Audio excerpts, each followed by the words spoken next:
So, is it luck or planning? Planning, of course, essential है, but luck का relevance क्या है? Where exactly in our plan luck matters? To what extent? And how much of it can we actually control? In this video, we will place both luck and planning exactly where they belong in a realistic UPSC master plan. ये average coaching वाला plan नहीं होगा कि आज page 1 से page 50 तक पढ़ लो, कल शॉर्ट नोट्स बना लो, फिर कभी आंसर लिखेंगे। एवरीवन नोज़ कि ऐसे टॉपर नहीं बनते हैं। 10 चीज़ें होती है डेली करने के लिए, इम्प्रोवाइजेशन करना होता है, उस पर रिफाइनमेंट भी करना होता है, और भी चीज़ें हैं, वो सब देखेंगे। So watch till the end. And कुछ लाइन्स है लास्ट में शेयर करूँगा that I personally believe in for those of you who may be feeling the weight of this long journey. It will give you a different perspective, some hope, maybe a quiet confidence, and let's get a rank this year. We'll figure this out.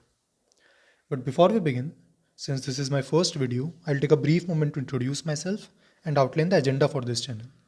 There are timestamps if you want to jump to a specific section. Okay, welcome to my journey, guys. मुझे 5+ years हो गए हैं. I graduated from IT Delhi, then worked for some time at a consulting firm. मैंने 3 बार prelims clear किया है, 23, 4 and 5. 2025 में around 120+ marks आ रहे हैं. 2023 the so called toughest prelims, I have cleared all 3 back to back. मेरा optional mathematics है. Now I am telling you this so that you know my background and then you can adjust the plan as per your own needs and strength. I know prelims में काफ़ी लोगों को issue होता है, and I think that I have figured out the most efficient and effective way to clear prelims. बताऊँगा वो भी when the time is right. So keep watching. Now ये जो 2025 का अटैम्प्ट था, अगस्त में मीन्स दे के आया, उसके बाद I was hopeful that maybe this year I will clear this exam. Not as a topper but somewhere in the list.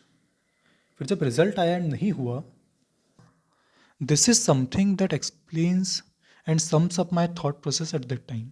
If you am for the cut off, you fail.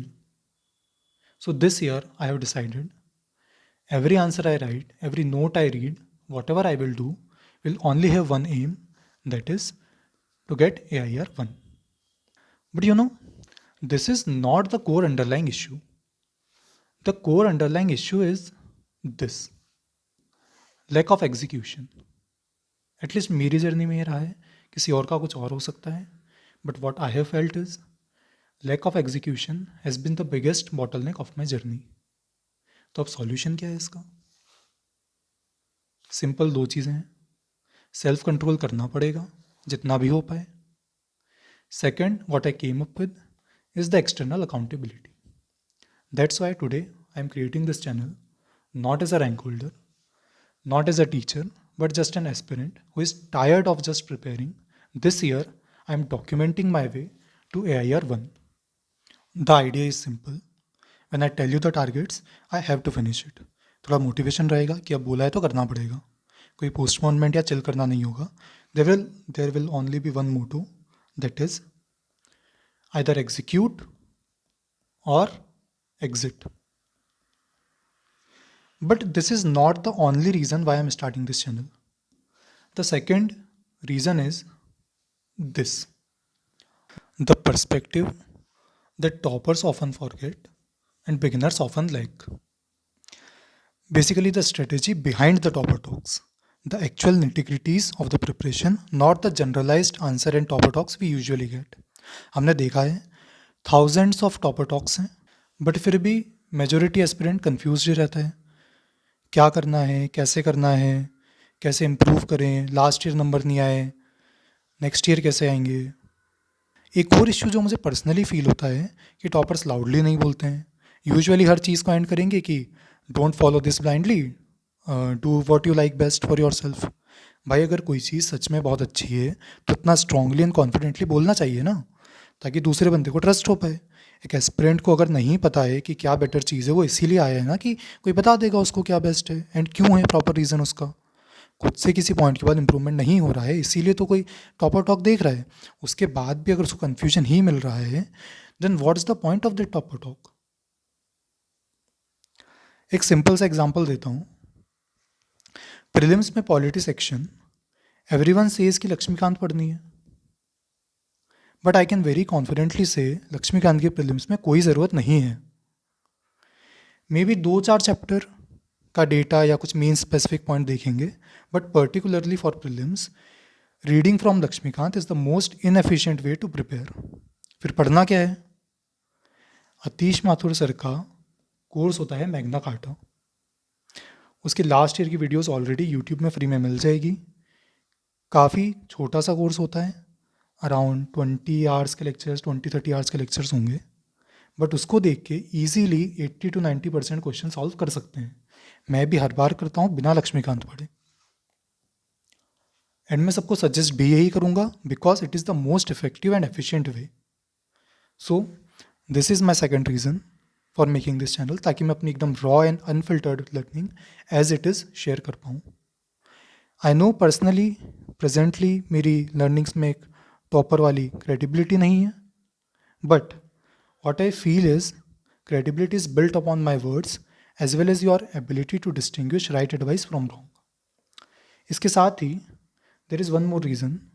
अब 5-6 years हो गए हैं तो regret तो है ही काफ़ी कि time waste कर दिया है, बट अगर ये ईयर्स देखे I can save thousands of years of youth जो कि इस जर्नी में ट्रैप हो चुके हैं, देन आई विल फील कि मेरे ईयर्स वेस्ट नहीं हुए। And to do that this will be all what we will be doing. The smarter way to prepare. अब काफ़ी सारे कोचिंग इंस्टीट्यूट्स तो गलत चीज़ें ही पढ़ाते हैं, कुछ नए नए इंस्टीट्यूट्स आए हैं अच्छे जो सही चीज़ें पढ़ा रहे हैं, बट स्टिल आई फील कि वो ज़्यादा एफिशिएंट नहीं है। अब अगर कोई कोचिंग प्रीलिम्स को 7-8 महीने पढ़ा रही है तो I don't think that is the most efficient use of your time. So यहाँ पर वो सब नहीं करेंगे। The best strategy to do something, some skill based videos and only what is needed, plus absolutely zero fear mongering। मेरा कोई coaching institute नहीं है, टीचर नहीं हूँ, कोई अपना कोर्स बेचना नहीं है मुझे, एकदम authentic advice as it is जो मुझे बेस्ट लगता है वो दूंगा। फिर साथ में कुछ टारगेट वाली वीडियोस बताऊंगा, उसके लिए बेस्ट रिसोर्सेज क्या है फुलफिल करने के लिए, मेरा एनालिसिस क्या है, ऑलरेडी मैं कई बार पढ़ चुका हूँ उन चीज़ों को, मिस्टेक्स क्या होती है, इश्यूज़ क्या होते हैं, प्लस मेरी लर्निंग्स क्या है। अब टारगेट्स ना लोग बता भी देते हैं चलो कुछ कि आज ये पढ़ लो, ये अच्छा रिसोर्स है, बट जो लोग एक्चुअल एग्जीक्यूशन में इश्यू आते हैं वो नहीं बताते हैं। लाइक अब बैकलॉग हो गया तो क्या करें, कैसे मैनेज करेंगे उसको, कुछ नया इश्यू आया तो इम्प्रोवाइज़ कैसे करेंगे। सिर्फ टारगेट देने से तो नहीं होती है ना पढ़ाई, कुछ नई चीज़ें आती है। फिर ऐसा भी होता है कि अभी जितना पढ़ रहे हो एग्ज़ाम के टाइम तो उतना नहीं पढ़ोगे, इंटेंसिटी चेंज होती है ना, एग्ज़ाम के टाइम हो सकता है तुम 15 घंटे भी पढ़ लो, उस हिसाब से चेंज भी करना होता है। Basically, whatever I am studying, why I am studying that, and how am I studying that, I will share everything so that you can make an informed refinement in your own plan. So, with that, let's move on to our master plan. This is not like selling some crash course or selling the so called phases of the exam, but actually walking the entire cycle with you. अब target बनाया है तो achieve कैसे होगा? Easy तो देखो बिल्कुल नहीं है, बट डुएबल है with some terms and conditions. First, as you can guess, the luck factor. ये देखेंगे कहाँ रिलेवेंट है हर एस्पेक्ट में। Second I feel is the technical optionals. Technical optionals इनके पास ना थोड़ा ज़्यादा लीवे होता है नंबर्स का, एंड कंपेरेटिवली थोड़ा ईजियर होता है ज़्यादा नंबर लाना। आई नो ह्यूमैनिटीज़ में भी अच्छे नंबर आते हैं, टॉपर्स भी होते हैं काफ़ी, but I think that is not very predictable, क्योंकि ऑब्वियसली टेक्निकल ऑप्शनल्स इतनी ऑब्जेक्टिव मार्किंग नहीं होती है। बट एनीवे करना तो है ही। एट मैक्स इससे क्या होगा, जो भी मार्क्स का डिस्ट्रीब्यूशन है उसमें थोड़ा चेंज करना होगा। इसमें कम आ रहे हैं तो जीएस में या ऐसे में ज़्यादा नंबर लाएंगे। तो इस पॉइंट पे अपनी सिचुएशन एंड अपनी स्ट्रेंथ के अकॉर्डिंग मॉडिफाई करेंगे। सो वही ये 3 चीज़ें चाहिए मेजरली एग्जीक्यूशन के लिए। तो ये चैनल भी इसीलिए है। एंड लक एंड प्लानिंग, ये अभी हम देखेंगे हमारे प्लान में। So these are the only two things that we need. First is almost short way to clear prelims. Prelims नहीं क्लियर हुआ तो कुछ भी स्टार्ट नहीं होगा। And next is 1050 plus marks in mains plus interview. अब question आ रहा होगा कि 1050 क्यों है? क्योंकि इससे ज़्यादा भी जाते हैं, 1100 भी होते हैं कई बार, उससे ज़्यादा भी जाते हैं। 2024 में 1043 स्कोर था शक्ति मैम का, बट हो तो कुछ भी सकता है, फिर ये नंबर क्यों? यहाँ आता है अपना biggest relevance of luck. I feel कि 1050 से ज़्यादा नंबर लाना is purely a game of luck. इसका मतलब ये नहीं है कि इसके अंदर लक नहीं है, वो भी देखेंगे, but I think with good planning and decent luck इतने नंबर लाए जा सकते हैं। तो बस यही बनाना है हमको। These are the criterias which will focus on. अब इन्फॉर्म्ड होना चाहिए। कुछ लोग बना लेते हैं बिना प्रॉपर रिसर्च किए, फिर काम नहीं करता है, ना ही समझ आता है गलती कहाँ हुई, इम्प्रूवमेंट भी नहीं होता है।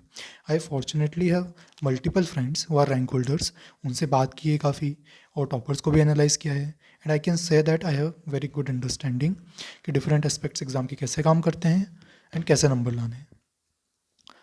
अब प्लान में ना कुछ चीज़ें ऐसी होती है जो डायरेक्टली नंबर लाने में हेल्प नहीं करती है, बट इनडायरेक्टली हेल्प करती है, क्योंकि उनसे कॉन्फिडेंस आता है और वो इनडायरेक्टली रिफ्लेक्ट होता है। फॉर एग्जाम्पल, लेट से किसी को मॉक देना है और कोई स्टूडेंट एक्चुअल एग्जाम सेटिंग में जाके मॉक देता है। अब इससे नंबर में कोई फ़र्क नहीं पड़ेगा, घर पे दो वहाँ दो एक ही बात होती है, बट हो सकता है वो करने से उसका कॉन्फिडेंस इंक्रीज़ हो एंड वो इनडायरेक्टली एग्ज़ाम में हेल्प करे। तो ये चीज़ सब लोग अपने हिसाब से करेंगे। बट अब क्वेश्चन आ रहा होगा, प्रीलिम्स कैसे होगा? पहली चीज़ तो ये कि आई ऑनेस्टली फील जो भी ये कोचिंग इंस्टीट्यूट्स नवंबर दिसंबर से स्टार्ट कर देते हैं प्रीलिम प्रिपरेशन फेयर मॉन्गरिंग कर करके, that is simply stupid. Stupid या उनका मार्केटिंग का तरीका है लोगों को एंगेज रखने का, ताकि उनके पास ही पढ़ते रहें, रेवेन्यू इंक्रीज़ हो। 150 दिन का प्लान बताएंगे, 100 डेज़ का बताएंगे, 50 डेज़, इवन 1 वीक में कैसे करना है। एट द एंड क्लियर नहीं होगा, या हो भी गया तो मीन्स नहीं होगा, फिर इस साइकिल में फंस जाओगे। बट फिर करना कब है? I think March is the best time to prepare for prelims. ये जो भी हाइप क्रिएट हुई है कि नवंबर से पढ़ना स्टार्ट करो, इससे पहले 2-3 साल पहले तक हर स्टूडेंट इंक्लूडिंग टॉपर्स मार्च से ही पढ़ते थे। 3 months are more than enough to clear prelims. कोई एस्पिरेंट फर्स्ट अटेम्प्ट में भी अगर क्लियर करता है एग्ज़ाम गेटिंग अ रैंक, वो भी यूजुअली मार्च से ही पढ़ता था। अभी कोचिंग्स ने बस बच्चों का डर का फ़ायदा उठा के इतने लंबे कोर्सेज लॉन्च कर दिए हैं। यूपीएससी 1 साल का साइकिल है, उसमें से 6-7 महीने प्री पढ़ाएंगे, क्योंकि सबसे ज़्यादा डर भी इसी स्टेज में लगता है, इसलिए ज्वाइन भी कर लेते हैं लोग। बट इसका मतलब ये नहीं है कि फर्स्ट रीडिंग मार्च से करोगे, फिर तो कुछ भी नहीं होगा ना। 1 साल से पढ़ रहे हैं हम ऑलरेडी, बस प्रीलिम्स स्पेसिफिक चीज़ें, रिवीजन हो गया, पीवाईक्यूज हो गया, एग्ज़ाम माइंडसेट हो गया, वो मार्च से करेंगे। बेसिकली मार्च से स्टार्ट करने की जो रिक्वायरमेंट है वो ये है, you should be able to complete one subject in 1 week. अगर आप इस लेवल पे हो तो March is the right time to start, and you will have more than enough time अगर मेरे प्लान के अकॉर्डिंग करोगे तो। Next point is prelims is a game of elimination. कोई कुछ भी बोले, इवन द 2023 पेपर जिसमें लोग बोलते थे elimination has been eliminated, and specially the 2025 paper elimination से ही क्लियर होगा। एक सिंपल स्पोर्ट्स का एग्जांपल देता हूँ। टेनिस पता होगा सबको, काफ़ी अच्छे लेवल की फिटनेस चाहिए, but can you say that it is a game of fitness? Obviously नहीं, it is a game of skill, even though it requires a high level of fitness. Similarly, prelims require a very good understanding of static, but still it is a game of elimination. अब ये करना कैसे है? 3-4 videos देख के नहीं होगा, but there is a structured process जिसको फॉलो करोगे तो हो जाएगा, and that is PYQ based ही है। बट मैं ये दिसंबर से प्री पढ़ाने वाले नैरेटिव को बिल्कुल सपोर्ट नहीं करता हूँ, and I will only be promoting that stupidity अगर बताऊंगा तो। जब राइट टाइम आएगा मार्च स्टार्टिंग में, मैं खुद भी तभी पढ़ूंगा, तब मैं पूरा डिटेल में अच्छे से प्लान बताऊंगा कैसे क्या करना है।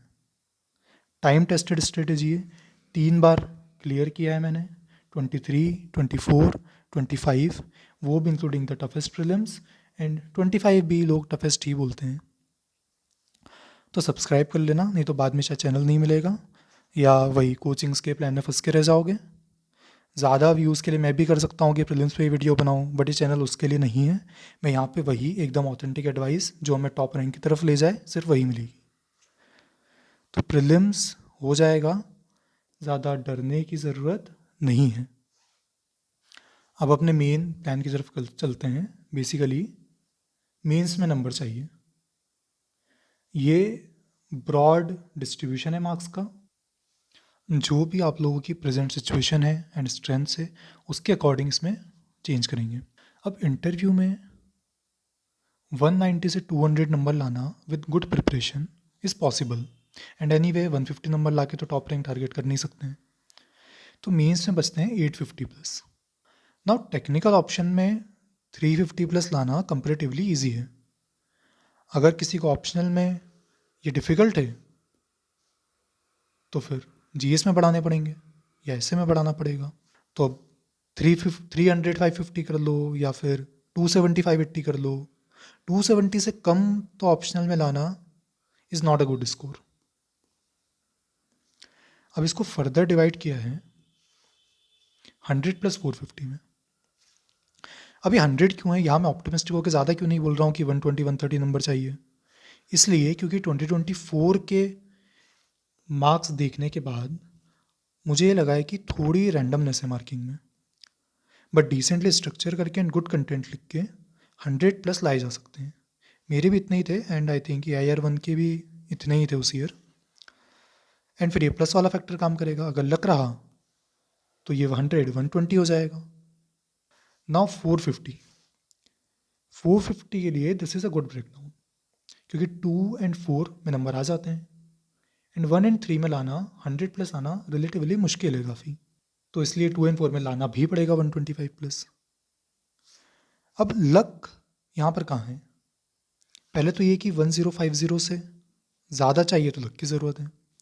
300 प्लस इन ऑप्शनल अगर टेक्निकल है तो लक का ज़्यादा रोल नहीं है, mostly good planning and execution and avoiding silly mistakes से हो जाता है। ऐसे में 100 चाहिए, इसमें भी लक का ज़्यादा रोल नहीं है। लक से ये 100 120 हो सकता है, बट सही से प्रिपेयर करें, कुछ मेजर गलती नहीं की तो रेयरली होगा कि इससे कम हो। नो डाउट होता है, बट दैट इज़ रेयर। यहाँ 3 एंड 4 में थोड़ा सा लक फैक्टर है, क्योंकि कई बार एब्रप्टली कम नंबर आ जाते हैं, बट 1 एंड 2 में अगर सही से प्रिपेयर किया है, अच्छे से लिख के गए हो, तो डिसेंट नंबर आ जाते हैं, ज़्यादा वेरिएशन नहीं आता है इसमें। तो ये रहा ब्रॉड ओवरव्यू। अब टाइम कितना है और कैसे करना है इसको।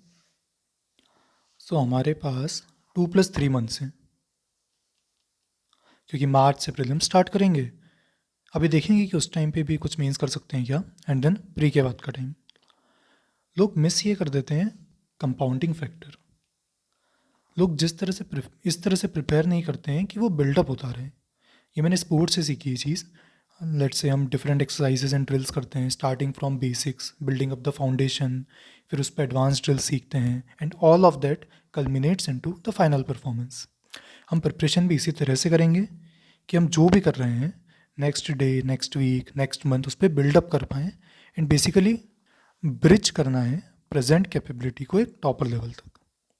ये जितना भी टाइम है हमारे पास, ये इनफ है एक अच्छे रैंक लाने के लिए, अगर हम एकदम फ्रेश स्टार्ट फर्स्ट टाइम नहीं पढ़ रहे हैं जनवरी से। जो बस प्रीलिम्स वाला प्रीरिक्विजिट बताया था मैंने, 1 सब्जेक्ट इन 1 वीक अगर इतना कर लिया है एंड ऑप्शनल एक बार कंप्लीट कर लिया है, तो डायरेक्टली इस प्लान को फॉलो करके बाकी सब हो जाएगा। जो अभी इस लेवल पे नहीं है, वो जैन फेब का टाइम ट्राई करो इस लेवल पे पहुंचने का, एंड दिन का थोड़ा टाइम में भी जो भी मेंस वाली चीज़ें बताऊंगा वो कर लेना, बाकी प्री के बाद कर लेंगे। बट जो भी केस हो, ये जैन फेब का टाइम बहुत इंपॉर्टेंट है। अभी तक मैं इस टाइम पे टाइम वेस्ट ही करता रहा, एंड इसलिए मेंस नहीं होता था। प्री के बाद शांति से बैठ के एनालिसिस एंड इम्प्रूव करने का टाइम नहीं होता है. This is the time to do it. So please ये कर लेना. प्रीलिम्स फियर में फंस के या फिर लेजीनेस में ये टाइम वेस्ट मत करना. तो बेसिकली मेरा प्लान ये है, मुझे GS 2 प्लस सोसाइटी ख़त्म करना है जनवरी में. फेब में GS 4 ख़त्म करूँगा एंड GS 3 स्टार्ट करूँगा विद मे बी 10th मार्च या 15th मार्च तक थोड़ा सा एक्सटेंड करके इसको ख़त्म करूँगा, क्योंकि मैं थोड़ा लेट स्टार्ट कर सकता हूँ प्रीलिम्स, क्योंकि काफ़ी बार क्लियर किया तो कॉन्फिडेंस है. अब इसके साथ में सेम मंथ्स में ऑप्शनल भी करना है अपना. मेरे ऑप्शनल में नोट्स अच्छे से बने हुए हैं, शॉर्ट नोट्स भी बने हुए हैं, PYQs कर रखे हैं. तो मेरा ये phase just revision and test वाला होगा. अगर ये नहीं किया है तो पहले गुड शॉर्ट नोट्स बनाओ on the lines of PYQs. तो मेरा ये प्लान रहेगा, अराउंड 15 डेज़ दूंगा वन सेक्शन को, one section of one paper. Then उसके बाद जो भी मार्च का 10th मार्च तक का मेरे पास 10-12 दिन रहेंगे, उसमें एक राउंड रिवीजन हो जाएगा प्लस 2-3 FLTs में भी. FLTs यहाँ पे भी होंगे, सेक्शनल प्लस FLT दोनों होंगे. GS में एग्जैक्टली करना क्या है वो आगे डिस्कस करेंगे अभी हम. तो बेसिकली ऑप्शनल एंड GS को अराउंड हाफ टाइम दूंगा मैं दोनों जैन फेब में, अराउंड 6 आवर्स. अब ना इसके बाद बच जाता है अपना ऐसे, जो अपना टारगेट है अराउंड 100 नंबर. तो ऑनेस्टली 100 नंबर लाने के लिए बहुत ज़्यादा मेहनत की ज़रूरत नहीं है. कुछ स्ट्रक्चरिंग देखनी है, कुछ कंटेंट प्रिपेयर करना है, वो डिस्कस करेंगे डिटेल में, एंड लिख के एनालाइज करना है. ये प्री के बाद भी हो सकता है, बट हम क्या करेंगे ना, एवरी संडे एक एक ऐसे लिख लेंगे, लिख के उसको एनालाइज करना और maybe some value addition. 2025 के नंबर जब तक नहीं आते हैं तब तक it is not right to tweak any major thing. I am hoping कि इस बार मेरे 120 प्लस टाइप्स आ जाएंगे, क्योंकि काफ़ी अच्छा लिखा था एंड फीडबैक्स भी अच्छा मिला था जो काफ़ी लोगों से लिया था. तो एक बार वो नंबर आ जाए फिर एग्जैक्ट स्ट्रेटजी शेयर करूँगा. अब इस सब के बाद ना GS 1 बचता है, जोग्राफी एंड हिस्ट्री. वो या तो ट्राई करेंगे जैन फेब में स्क्वीज़ हो पाए, तो नहीं भी हुआ प्रीलिम्स स्टार्ट यूजुअली हिस्ट्री से ही करते हैं हम लोग. एंड प्री और मेंस का सिलेबस जो हिस्ट्री एंड जोग्राफी का है वो लार्जली सेम है. तो उस टाइम पे ट्राई करेंगे कि थोड़ी सी आंसर राइटिंग जो 1-1 आवर करना था या थोड़ा थोड़ा करना था, उसमें हिस्ट्री का करने का ट्राई करेंगे. एंड नहीं भी हो पाया तो भी प्री के बाद हो जाएगा, इतना बड़ा इश्यू नहीं है ये. इसके साथ में प्री में ये मैं सजेस्ट ज़्यादा नहीं करूँगा, कोई अगर कॉन्फिडेंट नहीं है तो मत करना, बट मैं पर्सनली ऐसे करता हूँ कि डेली 1-1 आवर टाइप देके थोड़ा मैथ्स रिवाइज करूँगा मैं, जो भी मेरे शॉर्ट नोट्स बने रखे होंगे, शॉर्ट नोट्स.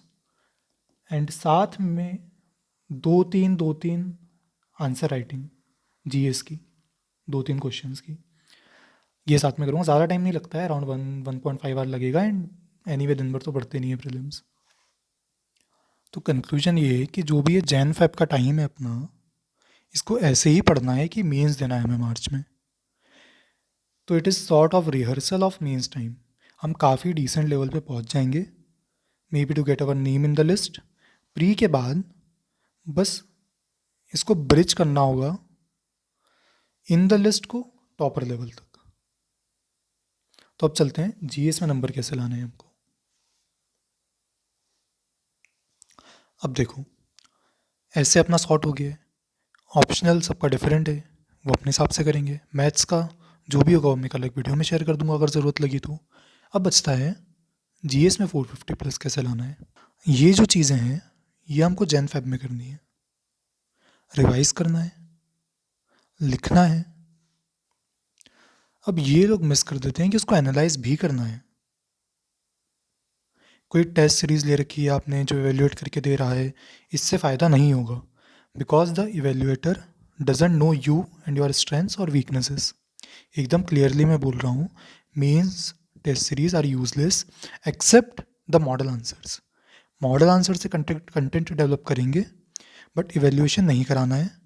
मैंने ऑलमोस्ट सारी कोचिंग्स को ट्राई किया है and no one is worth taking. Maybe understand UPSC की थोड़ी बेटर है बाकी कोचिंग से, but I would still say कि self analysis is best. Self जो भी ये जेन 5 वाला प्लान फॉलो करेंगे, हम इतना बेटर एनालाइज कर लेंगे जो कोई भी टेस्ट सीरीज वाला नहीं कर पाएगा। एनालाइज करना है एंड डेली इम्प्रूव करना है। ये फेज मिस कर देते हैं, फिर प्री के बाद रश में कुछ हो नहीं पाता है, बस हैप्पीसार्ड वे में कुछ भी लिखाते हैं। यही मेन रीज़न होता है कि मेंस में ज़्यादा अच्छे नंबर नहीं आते हैं फिर। तो इसके बाद हम लोगों को सिर्फ स्पीड पे काम करना होगा, प्रेजेंटेशन पे काम करना होगा, मे भी थोड़ा बहुत वैल्यूडेशन करेंगे, ऑलरेडी काफ़ी कर रखा होगा, थोड़ा बहुत कुछ नया मिला तो वो करेंगे, and this should give us 450 plus marks. अभी करना कैसे है? पहले तो गुड सोर्स चाहिए। बहुत रिसोर्सेज, कोचिंग्स, नोट्स सब देखे हैं मैंने। सब्जेक्ट स्पेसिफिक वीडियोस में बताऊंगा अच्छे से कौन सा पार्ट कहाँ से करना है, एंड जो भी सोर्सेज बताऊंगा मोस्टली फ्री होंगे, शायद एक दो चीज़ें होंगी जो मैंने पेड ली हो, उसका अल्टरनेटिव भी बता दूंगा, बट एक कोर पार्ट नहीं है। वैसे तो नोट्स नहीं भी हैं तो बन जाएंगे इस टाइम में, बट अगर वो भी हेक्टिक लग रहा है तो जो हम आंसर राइटिंग करेंगे उससे ही एकदम top quality topic wise content build हो जाएगा। काफ़ी टॉपर्स भी यही करते हैं और अच्छा नंबर लेके आते हैं। In fact this will be our best source of value addition as well as arguments. Book या नोट्स वाला कंटेंट जिस पे हम सालों वेस्ट कर देते हैं, it does not matter much. ये मुझे लास्ट मीन्स में समझ आया है एंड इस बार मैं ठीक कर दूंगा उस चीज़ को। अब राइटिंग में मेजरली दो चीज़ें हैं, PYQs हैं एंड टॉपर कॉपीज़ है, जिससे हम सीधे सीधे कॉपी करेंगे। इनसे हम कंटेंट अपडेट करने के साथ में स्ट्रक्चर नोट्स भी बनाएंगे। स्ट्रक्चर नोट्स अब ये हैं क्या? एक आंसर लिखा, उसका मॉडल आंसर देखा, एनालाइज किया, अब उस टाइप के क्वेश्चंस के लिए हम स्ट्रक्चर बनाएंगे, वो मैं सिखाऊंगा बनाना ठीक से। उसमें ही हम मेजर कीवर्ड्स भी डाल देंगे, कुछ वैल्यू एडिशन भी डाल देंगे, तो वो हमारे शॉर्ट नोट्स का भी काम कर देंगे। मेरा टारगेट है यूजुअली अभी जो रहेगा कि every alternate day I will write 1 HLT। ये कोई भी एक साल का प्रीवियस ईयर पेपर उठाया, 5 10 मार्कर, 5 15 मार्कर 1.5 आवर में कर दिए और उसको एनालाइज करेंगे। अब टॉपर कॉपी सारी तो लिख नहीं सकते हैं, तो हम कुछ करेंगे ब्रेनस्टॉर्म और कुछ हम लिखेंगे। इससे जो भी एनालाइज करेंगे एंड जो भी देखेंगे, जो भी पॉइंट्स मिलेंगे, उससे कंटेंट डेवलप होगा, प्लस हमारी राइटिंग स्किल है वो भी इम्प्रूव होगी। अब एक्सटर्नल गाइडेंस चाहिए किसमें? पेड तो बिल्कुल नहीं चाहिए। कंटेंट में ये सारे सोर्सेज के अलावा हम फोरम की टेस्ट सीरीज़ के मॉडल आंसर यूज़ करेंगे। एक और चीज़ है जो मुझे अच्छी लगी है एंड मैं खुद भी फॉलो कर रहा हूँ, वो है अंडरस्टैंड यूपीएससी का अनस्टॉपेबल 75, एक फ्री इनिशिएटिव है जिसमें कुछ डेली या अल्टरनेट डेज क्वेश्चंस देते हैं सर, और उनका वीडियो डिस्कशन भी होता है। तो बेसिकली हमको 3 चीज़ें करनी है। After that basic revision, PYQ लिखना है, टॉपर कॉपीज़ देखनी है, ब्रेनस्टॉर्म करनी है, और साथ में हम अनस्टॉपेबल के क्वेश्चंस भी लिखेंगे। ये जो फोरम टेस्ट सीरीज़ है ना, ये इन केस अभी अगर टाइम रहा तो करेंगे, नहीं तो हम प्री के बाद भी कर लेंगे ये, क्योंकि तब करने के लिए ज़्यादा कुछ रहेगा नहीं, इतना अगर हमने कर लिया जेन 5 में तो ये करना है। अभी ज़्यादा चीज़ें लग रही होगी, बट पढ़ने में ज़्यादा टाइम नहीं लगाना है हमको, लिखने में और उसके आंसर से ही इम्प्रूव करना है। कंटेंट भी उसी से रिफाइन हो जाएगा, आंसर राइटिंग भी इम्प्रूव हो जाएगी। अगर ज़्यादा लग भी रहा है तो हम ज़्यादा करेंगे नहीं, क्योंकि analysing is more important than मियर mindlessly writing. ये मिल जाएगा तुम लोगों को शायद टेलीग्राम चैनल पे या वेबसाइट पे, नहीं मिले तो बता देना, मैं लिंक शेयर कर दूंगा।